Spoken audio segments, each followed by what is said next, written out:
Okay, we're starting Manna. We just read the scripture from Lamentations. It is Lamentations 3:22 to 33. So I read that. We read that before I started recording, but we'll hop on board with everything now here. So yeah, Sharon was just saying that verse, bear the yoke. I'm going to get to it here and then I'll display it again.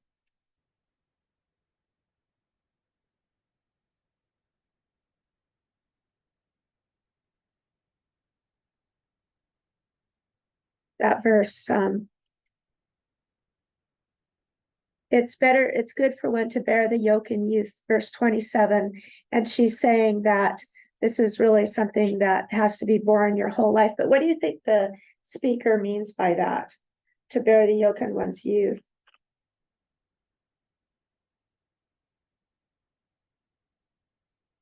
I wonder if it's related to the Lord will not reject forever.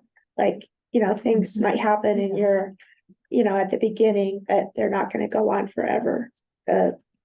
Well, I have a funny little comment to put in here, because when you're young, even starting as a toddler age, you run into situations. What do I do? And my little Ollie, who will be 3 in October, but he's only 2 years old, was suddenly stunned with something that hit him. And his comment to his mom was, "Oh my goodness, what the heck?" and I think that's so funny, because that's what happens. Something happens and we can see it with our kids. And it's like, what the heck? What just happened? What was that? And to sit down with your child and talk it out, or your spouse or your parents or whatever, because those are the things that we have to bear. We don't get a resolution right away. We have to bear them. And as adults, we have to bear them, helping our youth bear them as well. That's what I am kind of much more aware of in my older years. I wish I had thought of it, say 50 years ago. Yeah, when our kids suffer, they don't realize that we suffer right along with them, right? Yeah. Bearing the yoke in youth, it just means that as a starting place. Just as a start to learn how to do it. Yeah, and then it keeps going. Mhm. But it starts in youth. That's a good point. Yeah. Yeah. So I thought of Carrie when the scripture came up, because she always goes to hymns. She knows her scripture so well, and she knows her hymns so well. And so I pictured you going right to the hymn. Great is thy faithfulness. That's right. I thought of it too. Yeah. Morning by morning, new mercies we see. All that I've needed, my hand has provided. Right? Is that how it goes? Yeah. So how do we see this? There's it seems to me like it's sort of, there's a little contradicting, there's some contradictory language here. So the steadfast of the Lord never ceases, his mercies never come to an end. But verse 32, he causes grief, he will have compassion according to the abundance of his steadfast love, for he does not willingly afflict or grieve anyone. How do we look at that verse 32, especially in light of sort of what I was trying to say last week, is that the world is a wild place, and God doesn't necessarily create these things. He's created a world that's wild. So he's created a world that was formed through violence, through the violence of earthquakes, and that's how our land mass is formed, right? And it keeps moving that way. But does God cause this specific earthquake or this specific house to fall? I think that's a question that we can ask. But the thing about causing troubles me. He might allow it. He might, he allows the freedom of things to happen. But it troubles me to think of him causing it. I don't like that thought. I don't either. I really rail against it. And so I see verses like this and I'm like, what do we do with this? But his mercy, so how can he be merciful and be the cause of grief at the same time. Is somebody wise enough here to be able to speak to that? You're saying that God causes the grief? Well, Is that verse what you- 32, it says, although he causes grief, he will have compassion. I think that's translated wrong. Look at verse 33. For he does not willingly afflict or grieve anyone. Yeah, they don't. Well, so he doesn't willingly do it, But it might but it happen. does happen. It might happen. Well, willingly and causing, I mean, they're just so totally separate. Yeah, Yeah. So that word was just not interpreted correctly. you think so? So can I cross it out in here? Yes. So we'll write allows instead of causes. You'd have to look at what the word is. I will, Whatever, yeah, I would have to. yeah. I could do that on my phone. I didn't bring iPad today, but let me see if I can do it quick on my phone. Are you interested enough for me to look it up? Yes. Yeah, well, yeah, because we Okay. want to know whether we should cross it out or not. Okay, You're the teacher. inquiring minds. I know I can really do some damage here, can I? Is there a word for, can we look up the source for causes? Yeah, that's what I'm doing right now. Oh, good. I hope you, excuse me, I'm gonna jump in and out because I have a roofer coming in. a minute. To sit alone in science. Yeah, that's okay. Was that 28? Yeah. Yes. Oh, my. So I don't like that word. I don't like it either. So it seems to me, so Hebrew is harder for me to figure out than Greek, but it seems like this word causes grief the causes has been added. It probably literally means although he grieves, like if I grieve you by doing something that hurts your feelings, I think that's probably what it literally means. Although he grieves you, he will have compassion. So, I mean, there's sort of a causality in that. But can't we look at Adam and Eve, and God, no doubt, felt some grief when he saw them take the apple. And then he had compassion on them, but he called them to the front and faced what was going on until something that's being a problem isn't faced head on and addressed, then it's impossible to get out of that grief. Well, and I mean, when the people were taken into Babylon, that was a result of their idolatry, right? So, I mean, is this speaking to the fact that, it's kind of like, Sharon, you're talking about our kids, kids do something wrong, we punish them, that grieves them. Yeah. They deserved it, but it grieves them. So maybe that's what he's talking about here, that although he's caused grief to these people through this punishment, that's going to be their correction that will get them back into proper worship, which it does for a while. I mean, that's the rhythm of the Hebrew scriptures, isn't it? That they worship, they stray, they get corrected, they worship, they stray, they get corrected. I mean, that happens over and over. So maybe that's a way we can read this. Well, grief also opens up completely new vistas in your thoughts, your mind. Sometimes, like when Bert died, after he died, the kinds of thoughts that go back to think about so many things in our lives that were really interesting. And I see different aspects of our lives together. And I mean, it's not bad, but anyway, here's my roofer. I gotta run. I'll be back. Okay, bye. Yeah, it's interesting that they use the word grief there. Because when you're being corrected for something, like think of yourself either when you were a kid or even at a job when you were corrected. What are some of the feelings that you felt when you're corrected? What are some of the emotions that you feel when you're being corrected? Annoyed, You're annoyed, embarrassed. embarrassed. What was that? Embarrassed, yeah, The same thing, Yeah. Jinx. yeah, embarrassed. Yeah.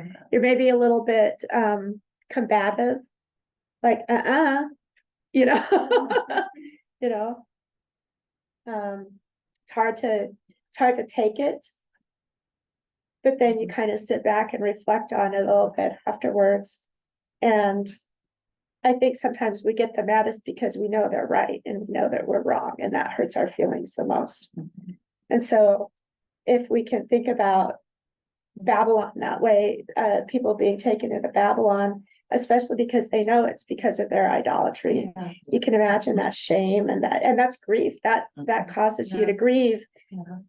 your actions. Maybe it does, of course they were grieving where they were in Babylon, by the waters of Babylon. We sat down and wept, there's a lot of grief poetry around their time there. But it also makes you reflect, and then sort of kind of you're corrected, right? And so maybe that's what they're saying here is that God doesn't let that feeling of shame and grief linger on forever. He doesn't want to do it. This is going to hurt me more than it's going to hurt you, kind of thing. Well, yeah, I mean, I would send my kids to their room, maybe, but I still love them Mhm. in spite of the holes in the wall and the slam door and all that kind of stuff. Yeah. Well, frankly, a lot of times it's easier not to punish. Right. It is. I know I had to put my son in the treatment for drug and alcohol. He had to hit bottom. Yeah. I had to make that bottom happen. I couldn't just always lovey-dove on him. And that's the only way he learned to confront his addiction. Yeah. And but I loved him the whole time. But I didn't want to do that, but I had to. Yeah. Yeah. Well, and like when we ground our kids for, maybe lesser, Yeah, lesser indiscretions, we're grounded too. When they're grounded, we're grounded, yeah. So Russ, were you gonna say You something? almost have to go to school to learn how to punish your children today, and when we were young moms and dads. Yeah. sometimes you didn't know what to do. Yeah, you did. Yeah. My one child spent quite a bit of time in the corner. I had a pretty big kitchen, and that one place in the corner was kind of a spot I could put him without hurting him, Yeah. Yeah. and he spent a lot of time there. Was that the one we all know and love? Mhm. He's my neighbor. I won't say his name because we're on recording, but anyway. Yeah, that's funny. Yeah, from the time he was born, he had a mind of his own. Yeah. He was just the boy. He traveled the world, and he has 2 degrees, and Yeah. he's a He made his way. smart guy. Yeah. And he's nice too. Yeah, he mostly is. He had to put his mouth to the dust, but yet there was still hope. Yeah. Yeah, that's right. 29. That's right. I think God showed the Jews his mercy in this because he didn't have the Babylonians do what he had the Hebrews do when they came out of Egypt. Oh, Just wipe everybody slick. yeah. Interesting. So there was some mercy in that just being taken away instead of being utterly destroyed. Yeah. Yeah. So how many years were they in Egypt? 400. The Jews? 400, yeah. When, yeah. I mean, that's like starting all over, going someplace totally foreign, even going back home, Yeah. Is there a book out there that kind of summarizes this whole history that I could buy? Oh, more research for me. I'll find you I would something. love to maybe I need to get a children's Bible or something like that. I mean, Cliff's Notes has a Bible.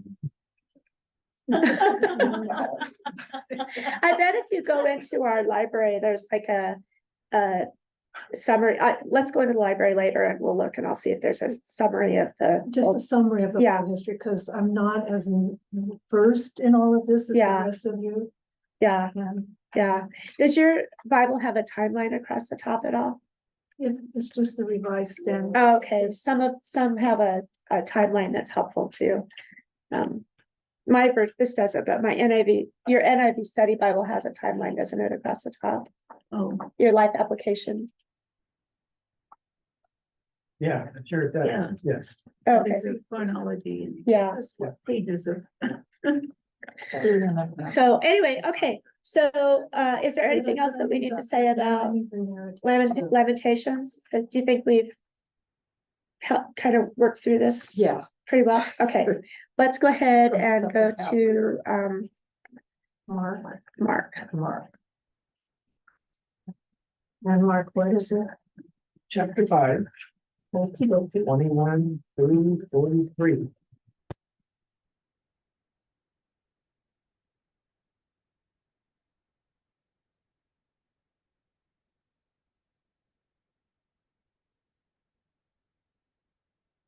All right, does someone wanna take this?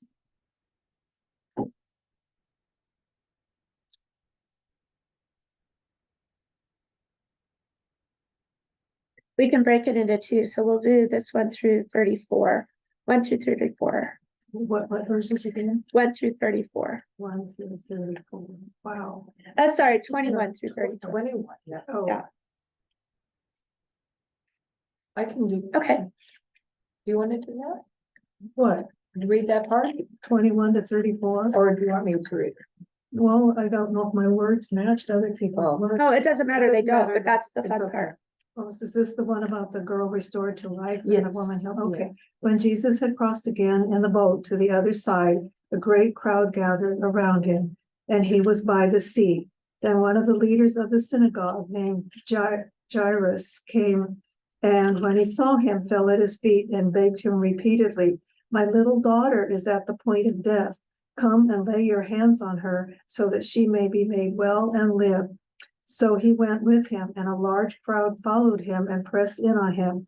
Now there was a woman who had been suffering from hemorrhages for 12 years. She had endured much under many physicians and had spent all that she had, and she was no better, but rather grew worse. She had heard, how far do you want me to go? To the, to 34. 34. But rather grew worse. She had heard about Jesus and came up behind him in the crowd and touched his cloak. For she said, "If I but touch his clothes, I will be made well." Immediately her hemorrhaging stopped, and she felt in her body that she was healed of her disease. Immediately aware that power had gone forth from him, Jesus turned about in the crowd and said, "Who touched my clothes?" And his disciples said to him, "You see the crowd pressing in on you. How can you say, 'Who touched me?'" He looked all around to see who had done it. But the woman, knowing what had happened to her, came in fear and trembling, fell down before him, and told him the whole truth. He said to her, "Daughter, your faith has made you well. Go in peace and be healed of your disease." I have this, when we went to Israel, we went to Magdala, and there's a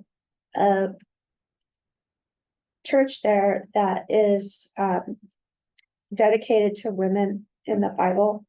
And it's just an absolutely spectacular place. But there's a chapel down in the bottom, and it's a chapel of healing. And they have this painting there it probably takes up like, I don't know, half of this wall. It's long and narrow. But this is that painting, if you wanna send that around. Yeah. I just think it's the most beautiful thing. So let's read the rest of it, because this is they call this the Markan sandwich. The Markan sandwich, because these stories are sandwiched in the woman with the issue of blood is sandwiched between Yeah. the story of Jairus's daughter. So let's go ahead and have somebody else finish it now, and we'll finish this sandwich. I can do that. Ross, What? Oh, was Ross gonna do that?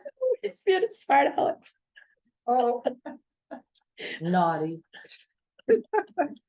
While he was still speaking, some people came from the leader's house to say, your daughter is dead. Why trouble the teacher any further? But overhearing what they said, Jesus said to the leader of the synagogue, do not fear, only believe. That's kind of a good, and do not fear, only believe. He allowed no one to follow him except Peter, James, and John, the brother of James. When they came to the house of the leader of the synagogue, he saw a commotion, people weeping and wailing loudly. When he had entered, he said to them, why do you make a commotion and weep? The child is not dead, but sleeping. And they laughed at him. Then he put them all outside and took the child's father and mother and those who were with him and went in where the child was. He took her by the hand and said to her, Talias, come, which means little girl, get up. And immediately the girl got up and began to walk about. She was 12 years of age. At this, they were overcome with amazement.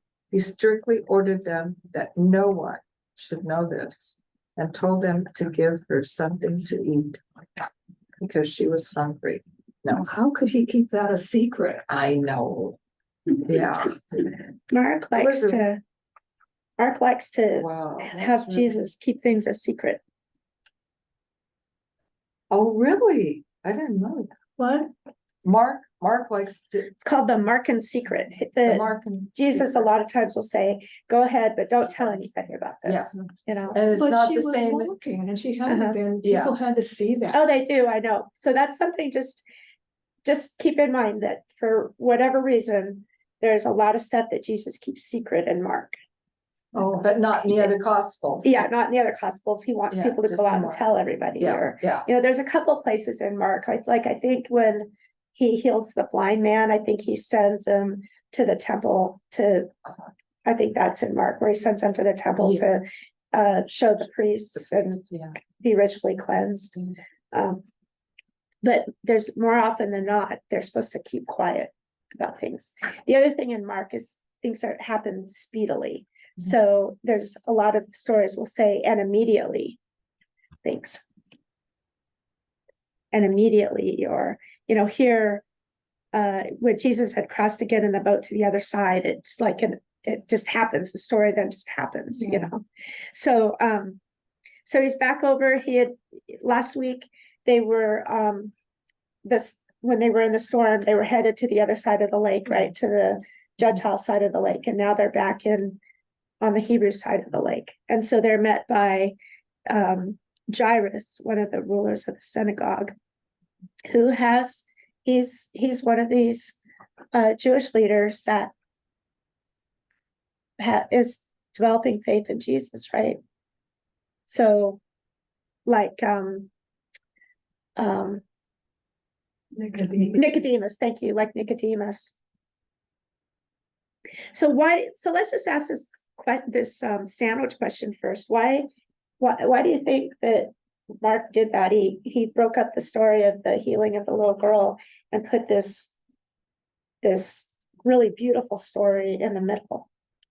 I wondered why she was suffering for 12 years and the little girl was 12 years old. I think there's something there too, isn't there? Hmm. Yeah.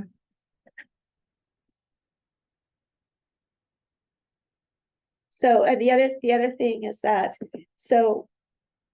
while it doesn't exactly say that this is a menstrual issue or a reproductive issue, if she has been having this for 12 years, she hasn't been able to have children probably. And so, and then Jairus's daughter at 12 years, is just starting to be a woman, that's when they would start marrying her off and having children.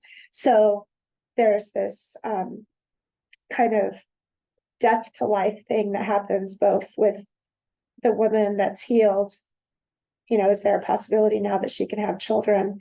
And then Jairus's daughter was dead, and how she can go on with her life, starting kind of at the same point, right? I have a little comment in here by whoever wrote the Bible. It says, 7 times in Mark, Jesus asked people who had seen a miracle not to tell anyone. Yeah, He was protecting himself from the crush of crowds that flocked to him when word of his miracles spread, as it usually did, despite his orders, and from the opposition forces who were already tailing him. Mm. Jesus recognized early on that the kind of excitement generated by miracles did not automatically convert into the life-changing faith he sought to arouse. oh, interesting. Yeah, and I can see why don't tell anyone. Yeah. It's not that, it's all good stuff, but he came for another reason, not just to heal. He came to, show them how God loves them and cares for them.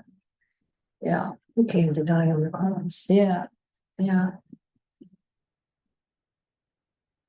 Everybody knew what he was doing, even, as soon as one of these things did, as soon as the next guy got to Jerusalem, Yeah. the Pharisees and the Sanhedrin, everybody knew about it. Right. Yeah. So, Well, and I mean, when Jesus crossed again to the other side, a great crowd gathered around him. Yeah. So he was getting yeah, famous. Wasn't Yeah. a secret. Yeah, Yeah. so he goes toward, he goes to follow Jairus to take care of his little girl, and he gets interrupted by this woman. And so what made this so stunning for Jesus to have engaged with her like this? She was unclean. She was unclean. Yeah. She was ritually unclean. And so, and if you touch somebody who's ritually unclean or come in contact with them, that makes you ritually unclean. So then you have to go through that purification process. And I'd have to look it up in Levitical law, but I think cleansing from this kind of impurity takes like 7 days, doesn't it? I mean, it's a pretty, I'll have to look that up for sure, but it's not convenient to be ritually unclean. And taking a bath. yeah, yeah, it's not convenient. So she knows she's unclean. That's the thing that I think is so beautiful about this story, is she knows she's unclean. She's had this for 12 years. She's spent all of her money on physicians. She was probably, if she had money to pay physicians at all, she probably had some wealth at some time. And so she spent all of her money on physicians. She's had to be alone in that unclean tent for all of these years. She's got the shame of not having children. That brought big shame. And she's just reached her breaking point. She's heard about this Jesus, and she overcomes her shame, or she takes her shame with her to touch him. Would just touching his garment make him unclean? Yeah. Yeah. The garment. Mm-hmm. Yeah, it would. She was brave. She was really brave. Yeah.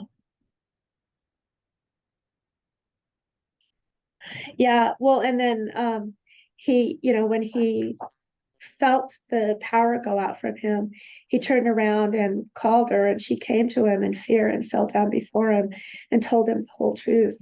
And he said to her, daughter, your faith has made you well, go in peace. So I can't imagine that he didn't touch her at that time too, when she was down in front of him. I mean, it doesn't say that he did, but just knowing his other stories, I imagine he'd put his hand on her shoulder or on her head or something. And so even though she touched his garment and made him unclean that way, I'm sure he laid his hands on her, when she was there. So by that time, she wasn't unclean anymore. She hadn't gone through the bath, but he had made her clean. He even says, your faith has made you well. Your faith has made She you. believed him. Yeah. So I Yeah. take the parables and try to think, what does that mean in my life? And what that means in my life is he's never too busy for me to always ask him or talk to him. I didn't hear that. He never what? He's never too busy. No, Christ is never too busy. Thank you. That's a good point. Yeah.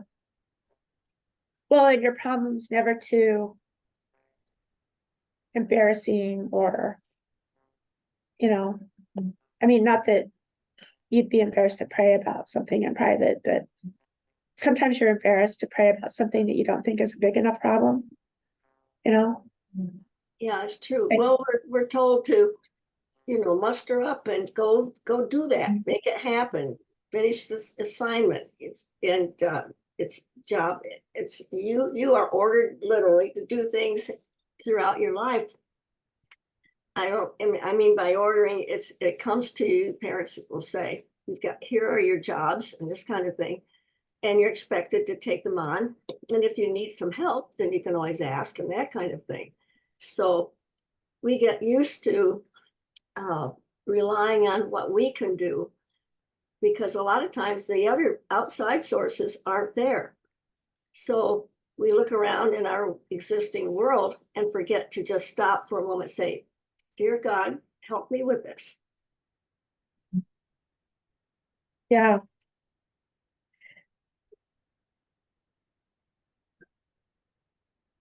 I just to show what a big deal it is for women, to have to go through this. I just want to read, from Leviticus a little bit. So if a woman has had a discharge of blood for many days, not at the time of her menstrual impurity, so that's how they saw it, as an impurity, or if she has a discharge beyond the time of her impurity, all the days of the discharge she shall continue in uncleanliness, as in the days of her impurity she shall be unclean. Every bed on which she lies all the days of her discharge shall to her be as the bed of her impurity, and everything on which she sits will be unclean, and whoever touches these things will be unclean, and will have to wash their clothes and bathe themselves in water, and will be unclean until the evening. But if she is cleansed of her discharge, she shall count for herself 7 days, and after that she shall be clean. And on the 8th day that she makes a sacrifice at the to the priest at the tent of meeting. So this was not an easy thing. Why for is that her. considered unclean? Mm, Why was that considered unclean? Blood. As blood. Well, that's, women have always menstruated. I know, Yeah. but if you read Leviticus, there's a whole section on cleanliness here. That's So- why I need my Yeah. summary. So, like lepers, if you had, if you touched a dead body, Really? semen, any of this, you have to, and this is, like you say, it's stuff that humans have dealt with since mammals have dealt with since the time they've been mammals, Yeah, but, okay, I have more reading to do. yeah, Well, Yeah. another thing about the uncleanness of that extensiveness, here they're out in the desert, and it would be very easy for something like anything that has to do with blood or human discharge of any kind. It can contaminate. It's where the germs can start. So some of this is hygiene, so that, of course, when you have your period, us women know what we have to deal with that in our own society, in our own lives. And there's a fair amount of hygiene, quite a lot involved, and it has to be handled just right. Right. And whether you've got somebody who just, got a wound on their arms or legs or whatever, you have, it's very specific what you do. And you go to the hospital and they have the special, disposals for certain kinds of things that don't go into other kinds of things. So in a way, to me, I mean, there's always the downside and the hardship and the hard things that we hear in the Old Testament, but sometimes you start looking a little bit wider. What if that were me in that situation, and what I could do to harm others without even knowing it? So there's Yeah. always an upside to what's going on. Yeah. It's interesting too, this, calling this, an unclean condition, even, so this was talking about an unnatural discharge outside of her regular cycle, but even her regular cycle is a time of uncleanliness. And I remember the first, I know we're in mixed company, but I'm gonna say it because we can talk about these things. The first time when the new stick-on maxi pads came out, the first time a commercial came on that I saw on TV was during prime time in like 1978 or something like that. And I was on the couch with my boyfriend and I thought I was going to die of embarrassment. I was so embarrassed. And now in 2024, my daughter is just like, she and her friends, they talk about it all the time. She talks about it with her dad. She's very open with her dad. Her poor dad doesn't know what to do with it, but it's just, it's gone from this thing that was shameful to something that is, at least to this generation, it's just part of their life. And I mean, I think there's something healthy to that, really. I mean, to my taste, she could dial it back a little bit, but in general, it's not like a woman's hidden shame. You know what I mean? So I kind of appreciate that change. Okay, well, anyway, let's get back to our story here. I really like that Jesus was so concerned with actually being able to meet the person that his power had gone out to. Yeah. Heal. Yeah. He knows, he knew just from that little event with his power going out, but Yeah. he could have just, ignored that, knowing, oh, good, somebody got healed. Some got healed. I'm on my way. Wanted to meet her and tell her that her faith had healed her. Yeah. Yeah. Yeah. Well, and especially, we'll get back to that in a second, but especially because there are some writers that say that his delay of working with this woman might be one of the reasons that the little girl died. Is because he stopped to take care of this issue.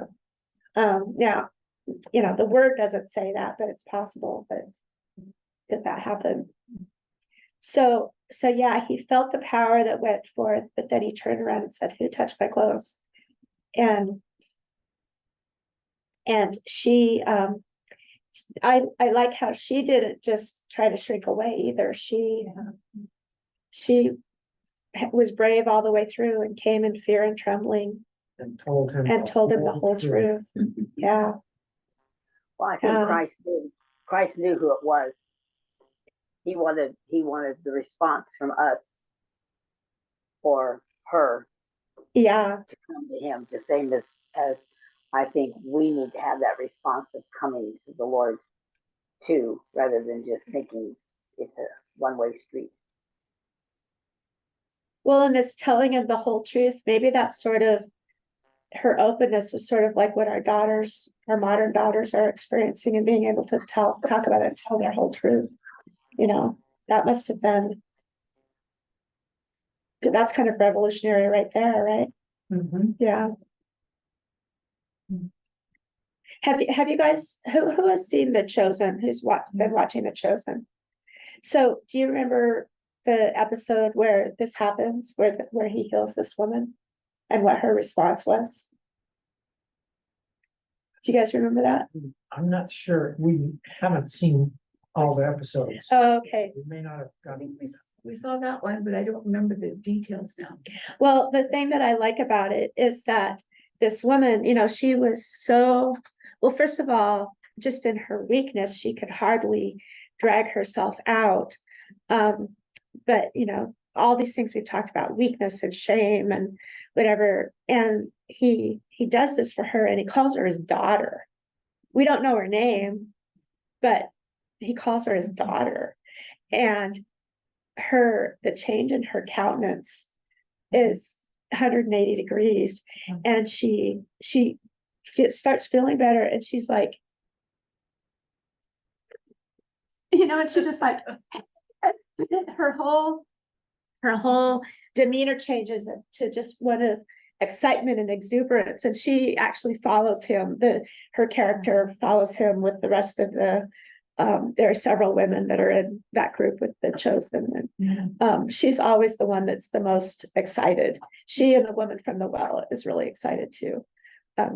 So I just love that, from that image of being closed in and ashamed to, she changes into bright clothes, and she's just, able to live her exuberant life.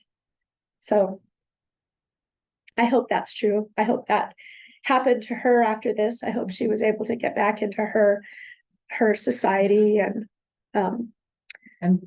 be accepted. in her relationships and whatever her home situation was. I sort of relate to enduring under many physicians and spent all she had. Endured under many That kind of positions and happens spent all she today had. sometimes. Yeah, Where we go here and we go here, and I yeah. know they give us this, they give us that, blah, blah, blah. But times haven't changed a lot. They haven't, yeah. So, that's interesting. That's a really interesting point. So she was kind of a tough cookie because she didn't take no for an answer. She kept trying. She kept trying. Yeah. So she got turned away from one physician and went to the next. So she had some gumption. I hadn't thought about that before. Yeah.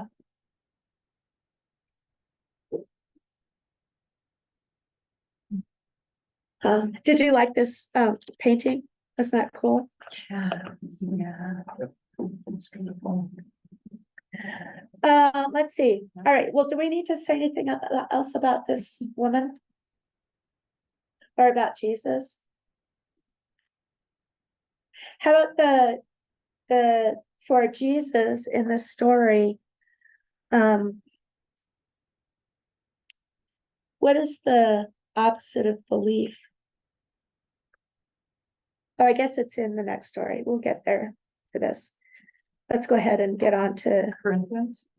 to Jairus. The second part of the sandwich. Okay. So Jesus has gotten stopped by this woman, and then while he was still speaking to her, the people from Jairus's house came and said, "Your daughter's dead." Why trouble the teacher any further? And Jesus said to the leader of the synagogue, "Do not fear, only believe." So what's the opposite of belief? Unbelief. Sorry, couldn't help it. What about fear? Yeah, that's a good one. Worry. Yeah, do not fear, only believe. Because belief, that word for belief is pistis. We've looked at this before, and that's the same word as faith. So belief and faith in Greek are the same word. It's interesting how the translators have, when and where the translators have chosen to say the word belief rather than faith. But so do not fear, only have faith, only believe. So the opposite of belief and faith is fear and unbelief. Yeah. And doubt. Doubt. Yeah. Well, doubt No, Doubt leaves a little bit of room for Oh, belief in okay. there, okay, you know, yeah. because they doubted the, Right. they doubted and rejoiced, Yes. right? Right. And so I think we all have a little bit of that. Some of us don't, some of us have only belief. I've heard a saying that, you know, probably you all have to, fear and faith can't occupy the same place at the same time. So if you have fear, you don't have your faith or your belief going. And if you have belief, you don't have the fear, because there's only one place where something can be, and they both can't be there at the same time. I like that. I don't know, I've been afraid Yeah. and prayed out for God. I've been in scary situations, but I never like to be afraid. Yeah, I think there's Right. something, the thing that I like about our Lutheran understanding of faith is that it's not our work. It's a gift. Yeah, And so it's something that I can hang on to yes. in the storm that I'm terrified by. I can hang on to it. Right, because when I'm in the midst of a storm in my life, I still be still and know that I am God. Yeah, You know, reach out and, you know, be with me, God, through this scary situation. When my son had his amputations, it was scary to me. yeah, I of was course. afraid for Yeah, he almost died. And, But, you know, but I'm doesn't, gonna reach out to. but doesn't get being, I think too, looking back on some, exactly what you're talking about, those kinds of startles, you know, startlings, we're startled by it, and it looks grim, and it is. And it means start acting. What are you going to do? You know, you just can't stand there paralyzed forever. So your mind starts coming up with what's the solution, and an immediate thing. And also your intuition will tell you something is not right here. And I think that's like your smoke alarm going off. It comes off, but then you think, okay, I need to call the fire department, need to shut it off. So we have actions that have to follow those kinds of sudden fear or deep fear. What do you do? And that's when I forget to ask God to show me. But he has shown me many, many, many times in my life when things have been kind of like, that's no good. Beware for that spot. Avoid it. Go here, go there. And if I make a habit of checking with him, that matters in my life. Don't remember where I read it, but perfect love casts out fear and anxiety. So Yeah. if you're having that fear and anxiety, you can ask for God's perfect love too. They can't exist in the same space. Yeah. So his love will cast it out. Right. And it's not you doing it, it's God doing it. Right. Because we do get afraid, we do get And anxious. yeah, fear is an emotion, and it happens. We sometimes don't know it's gonna happen, that we're gonna be afraid. But it's in a lot of things, in a lot of ways, it's a good thing that we have fear, because then we protect ourselves. yeah, So it's what we do with that fear that, and just letting go and saying, this is what I feel. And, you know, God help me with my faith, you know, I mean, it sends us to God, but it doesn't say, oh, you should not have fear, because you're going to have fear all your life. Well, that's a part of us. All I can think about is my horses right now. And they have fight, they react to a startling situation with fight, flight, or freeze. That's how they survived in the wild. They got afraid of something, they ran away from it, or they fought it, or they froze. And I think our bodies have some of that animal behavior in us. You know, am I going in the wrong place? No, I no, mean, yeah. I think our. No, we have Our, adrenaline. our animal Yeah. bodies react, we Mhm. fight or freeze. Yeah. That's how we react. We're to chemically fear. driven to do that. We are, and just like my horse, you know, she would fight, flight, or freeze when she was afraid of something. Yeah, And, of course, we know to go to God at that point, but I think that's our natural reaction. yeah, That's how we were created. yeah. I think about the disciples in the boat last week, Yes. and they, you know, the way I read the story, when they first said to Jesus, you know, do you not care that we're drowning? Yeah. They didn't ask him for help. They just said, you know, wake up. I think they wanted him to help bail, or, Yeah. you know, just wanted him to join them in their, Stay asleep. when all this is yeah, going on? don't just join us in our struggle here Yeah. to stay alive. Yeah. And when they were really terrified was when he did calm the storm, Yes. because then they knew that only God could do that, right? And so I wonder if in our fear that we've got a little bit of that. I don't know, I kind of lost my train of thought a little bit with this, but we have this adrenaline that our body can't control. Right. So we're gonna have these Yes. feelings. Our heart's gonna pound and whatever. And at the same time, we can know that we have somebody to call out to. You know, we're not alone. We can call out to this God. And that is, I'm sorry, I'm just still thinking about my horse. When she would get afraid sometimes, and I'm not God or anything, but if I would go and lay my hand, not necessarily touching her, but just really close to her body, say a little prayer, tell her to be calm, blah, blah, blah, blah, blah, blah. It did. She calmed. I don't know the connection at all. That's just where I wandered, but yeah, I think she maybe called out to me, in a way. Maybe Like I the call calmness out to of your God. What? voice. Maybe the calmness of your voice. but she knew As you you're could help her. I have no idea. All I know is, Animals can feel that anxiety in you. oh, yeah. Yeah, they can And feel it. so if my you're calm, energy it was a helps them different be calm. energy.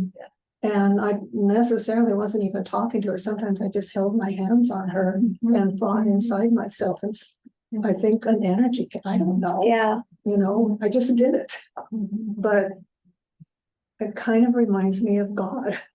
my dad tells a story. He was sort of an agnostic when he was a younger man. So I think he was an adult when this happened, but not very old, maybe in his 20s or something.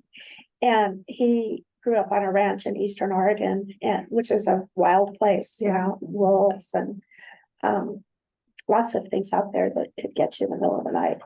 And he had to go out they used to change pipe has any of you been a farmer? They used to have to change pipe like every 2 hours in the middle of the night through the summer. I mean, it was terrible to be a farmer because you just never got any sleep. And so he went out one night to change pipe, and it was a moonless night, and his flashlight gave out on him. And he said, and it's just pitch black, and he said that he was overcome with this dread, and not fear of tripping over a rock or fear of running into a wild animal. It was just this cold dread. Yeah. And he didn't know what to do with it. And so he prayed to this God that he didn't know whether he existed or not. But he prayed, and he was filled with a sense of peace. And that's the day that he sort of started believing that maybe there was something out there, Have any of you experienced anything like that? This dread, fear, and then a sense of calm? Because I have to confess, I haven't. I haven't experienced it myself, but I know several children that have anxiety, and sometimes they know it's logical. They should be able to get on the bus and go to school. They can't. The anxiety just has them in there. And I've prayed for them remotely, and for God's peace to cast out the fear and anxiety. And very often, mom says, it just is. They got on the bus. Yeah. That's amazing. Yeah. Yeah. So that's why that, that perfect love cast out, it was Yes. not a rational anxiety Yeah. or fear. I mean, if there's a real reason not to get on the bus. Right. Like there, somebody on there is gonna attack you or something, then no, you don't want that piece Yeah. to get on the bus. But if there isn't a reason, it's just your anxiety that's so worried about it, then to have that peace that casts it out. And God has been so faithful in doing that. Yeah, and our kids, this generation of kids has terrible anxiety. A lot of them, a Mhm. lot of them. I liked your comment about how the animals can understand our energy level. Yeah, they can. And they've done research on therapeutic writing, because I did a lot of therapeutic writing stuff with people. Mhm. And they've done research. It shows a horse that sometimes with a really nervous child, that horse will lower its heart rate to affect lower the heart rate of the child rather than the opposite. Yeah, isn't And that they something? think that that's because that's what a mother horse does to its baby. Is the baby is a little scared, the mother horse will calm itself down rather than react to the baby. Mhm. And the baby, I'm wandering, I'm sorry. No, that's No, kind of that's interesting. That Yes. is- But I think that's although around a nervous person, those horses were, I'm not gonna have anything to do with you. You Yeah, know, so maybe you it's can probably take because care of it's a yourself, child rather but than with a an adult. child, I mean, we had an Arabian horse, if there was a child on there with cerebral palsy, just scrunching that horse, normally that horse would take off, and the horse would just calm down and stand still. If the child started to fall, the horse would move over to catch the child. It's, our animals are amazing. I'm sorry, they just are. Yeah, yeah, Especially horses. yeah. And dogs, I think dogs are really good at doing that too. I won't be quiet. No, no, I'm glad you're not quiet. No, no, absolutely I not. like your stories. Yeah, Okay. yeah. Well, I think I have there is a- order I have a in funny our bodies and our animals and whatever, and somehow I think everything is kind of connected It is, yeah, in some way. sure. Yeah. I have Sharon? a funny story. I didn't mean to interrupt. The transmission sometimes is hard to know where people stop. That's okay. talking. But anyway, in our former church, our pastor's name was John Haberlin. And he was busy at his computer one day, and suddenly his cat jumped up on his keyboard and wouldn't move and sat there staring at him. And his wife came in and she said, "What's going on?" He says, "I don't know, but I'm not feeling good." And she said, and all of a sudden they realized he was having a heart attack. And Oh, so anyway, off he went and they saved him and he did fine. He's doing all right today. And the word that got out was, well, the thing that saved him was the CAT scan. Oh, that's a good one. Yes. okay. So yeah, our animals definitely tell us. Well, what was it during the 7-point earthquake? Did the dogs start running around barking and a few things happened in 2001? Yeah, yep. So, so he gets into this house, into Jairus's house, and the people, they've come and told Jairus that his daughter's dead. Why bother the teacher any further? But Jesus says, "Don't fear, only believe." And so he didn't allow anyone to follow him except Peter, James, and John. And they came into the house, and there was a big commotion of people weeping and wailing. And he said, why are you so upset? This child isn't dead, only sleeping. And they're probably like, Yeah. And so he just kicks them all out. And he just takes mom and dad and those who were with him, so Peter, James, and John, and they went in and he took her by the hand and he said, Talitha Kumi, which means little girl, I say to you, arise. Talitha Kumi is Aramaic. Little girl, I say to you, arise. And immediately the girl got up and began walking. And they were immediately, remember how I said immediate was a word in Mark, and immediately they were overcome with amazement. And so this was the one thing, I remember I remember two things from confirmation. This is my shame, is that these are the only two things I remember from 2 years of confirmation. The first was getting in trouble between the 2 years of confirmation for not reading Acts over the summer. And the second was the pastor, when he told us this story, made a big deal about give her something to eat. And I don't know why he made a big deal about that. So that's my question for you. Why would that be an important thing to have in there? Give her something to eat. Why would a pastor make a Well, big deal food is about that? comfort for one thing. Okay, food is comfort, To show that she was alive and not a spirit. to show that she wasn't a ghost. Yeah. Yeah, I think that's why he made a big deal about it. Good point. And that's the Yeah. same when Jesus appeared to the disciples and cooked them breakfast and sat down and had breakfast. And then there was another time when he asked them for something to eat. Yeah. It's because ghosts don't. Yeah. Ghosts don't eat. Don't eat. Yeah. They can't. They don't? They don't. Maybe during Do you think they do? Halloween. I've never seen.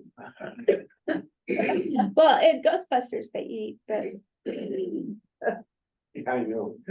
I was just, I had heard that song today. Ghostbusters, Yeah. who are you gonna call? Yeah. Yeah, I think that's a really interesting. My question is, why did he say she's just asleep? Was she just asleep or was she dead? What do you think? Seems like he knew that she was not dead. And why did they think she was dead? Well, Good question. when we die, are we dead or asleep? I think she was dead. I think he saved her from being dead. I think so, but is he sort of redefining death a little bit here? Maybe he's saying that she's not spiritually dead. Yeah, maybe. Or maybe he's just trying to, reassure them, telling them what, I don't know. Well, because there's language, Paul uses it, and that people who are dead are sleeping. Oh, They're sleeping in the Lord. And okay. so I wonder if this is sort of a hint, by Barb. I wonder if this is sort of a hint that through him, death isn't a final thing. Because he resurrects her, right? Mhm. He resurrects her from the dead. And we're going to be resurrected from the dead. Yeah, So maybe he's redefining death when people are in him. Well, Everybody always says, keep it a secret and don't tell anyone. Don't tell anybody, but then it's all written down for us to read, Yeah. so it's not a Yeah. secret anymore. it's not really a secret. That's kind of the confusing part. Yeah. Yeah, But it wasn't written down for a long time, so a lot of people that were alive never would know. or they couldn't read it. Well, If it was, they couldn't read it, yeah. Sharon, were you gonna say something? well, when we die, Yeah.